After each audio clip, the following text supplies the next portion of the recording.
एक छोटा गांव था जहां एक पुरानी हवेली अपने भूतों के किस्से के लिए प्रसिद्ध थी। लोग कहते थे कि उस हवेली में एक भूतनी रहती है जो रात को अपने शिकार की तलाश में घूमती है।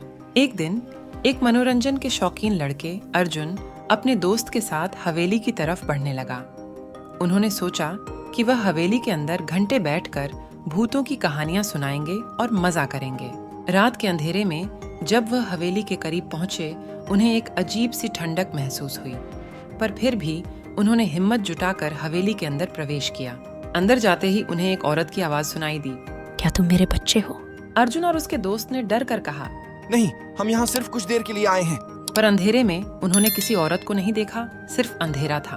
तभी एक भयानक चीख सुनाई दी और उन्हें महसूस हुआ कि कोई उनके पीछे से उन्हें देख रहा है। पर जब वह मुड़कर देखते तो कोई नहीं था। धीरे धीरे वह हवेली के अंदर घूमते घूमते एक पुरानी किताब मिली जिसमें हवेली के रहस्य लिखे थे। किताब पढ़ते वक्त उन्हें पता चला कि हवेली के मालिक ने अपनी पत्नी को एक अंधेरे कमरे में बंद कर दिया था जहां उसने उसके बच्चे को पैदा किया था। लेकिन किसी कारणवश बच्चे की मां की मौत हो गई थी और बच्चे का कोई पता नहीं था। बच्चे के भूखे रोने की आवाज सुनकर मालिक ने बच्चे को मां के साथ दफन कर दिया था और उस कमरे को बंद कर दिया था। इससे सुनकर अर्जुन और उसके दोस्त को हवेली के रहस्य समझ आया। वह समझ गए कि भूतनी जो उन्हें दिखाई दी वह मालिक की पत्नी थी जो अब भी अपने खोए हुए बच्चे के लिए तड़पती है।